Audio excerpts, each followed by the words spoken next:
मला वाटतंय की आता खऱ्या अर्थाने मनोज दादाला सत्य परिस्थिती समजायला लागली। ज्या पद्धतीमध्ये मागच्या 15-20 दिवसापासून आम्ही मनोज दादा बरोबर चर्चा करत होतो, किंबहुना त्यांना वाटत होतं की आम्ही वाद घालत होतो, आज त्यांच्या डोळ्यासमोर सत्य आलंय। ज्या पद्धतीमध्ये काल सन्माननीय शरद पवार साहेबांनी वक्तव्य केलं की ओबीसी समाजाचे नेते आणि मराठा समाजाचे नेते हाके जी आणि मनोज दादा यांना एकत्र बसवून चर्चा करा। माननीय पवार साहेब सातत्याने राज्यामध्ये असंतोष पसरवणं, समाजामध्ये तेढ निर्माण करणं आणि सत्तेत असताना प्रत्येक समाजाला त्या समाजापासून दूर ठेवण्याचं काम जर या राज्यात कोणी केलं असेल तर ते त्याचे जनक आपण आहात।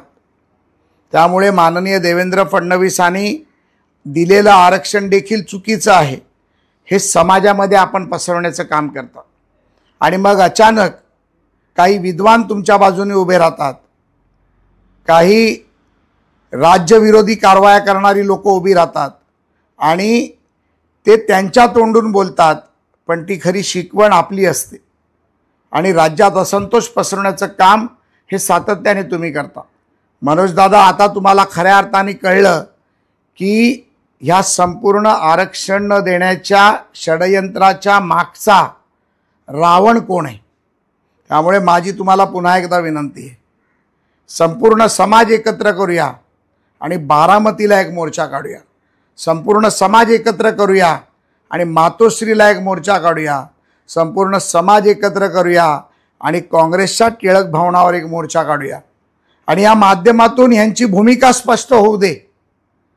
आपण जी मागणी धरली आहे ती त्यांच्या समोर येऊ दे। काल राज्याचे सन्माननीय मुख्यमंत्री एकनाथरावजी शिंदेंनी देखील सांगितलं की सर्व पक्ष एकत्रितपणे येऊन आपण करूया।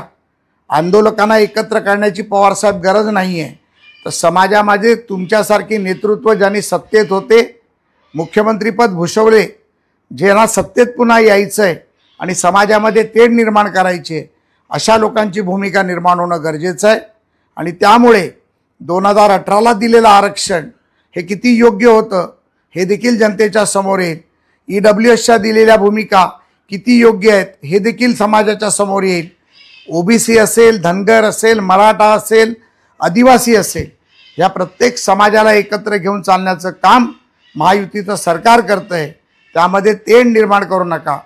पवारसाहेब, माझी हात जोडून तुम्हाला विनंती आहे, या बाबतीत आता पुढाकार घ्या, कारण लोकांसमोर आता तुमच्या दुटप्पी भूमिका समोर यायला लागल्यात आणि या माध्यमातून जनतेला देखील स्पष्ट व्हायला लागलंय।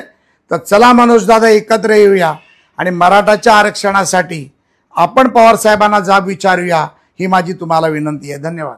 मारुतीची स्विफ्ट अधिक सुरक्षित, 6 एअरबॅग आणि 6 रंगात। मारुतीच्या नवीन स्विफ्टचा मायलेज 25.2 किलोमीटर प्रति लिटर इतका असून त्याची किंमत फक्त 6,49,000 पासून सुरू होते। यासोबत LED rear lamps, USB charger सह rear AC vent, wireless mobile charging, नवीन इंजिन असे अत्याधुनिक फीचर्स देखील आहेत। फ्री टेस्ट ड्राईव्ह साठी आजच भेट द्या चव्हाण मोटर्स, होटगी रोड, सोलापूर।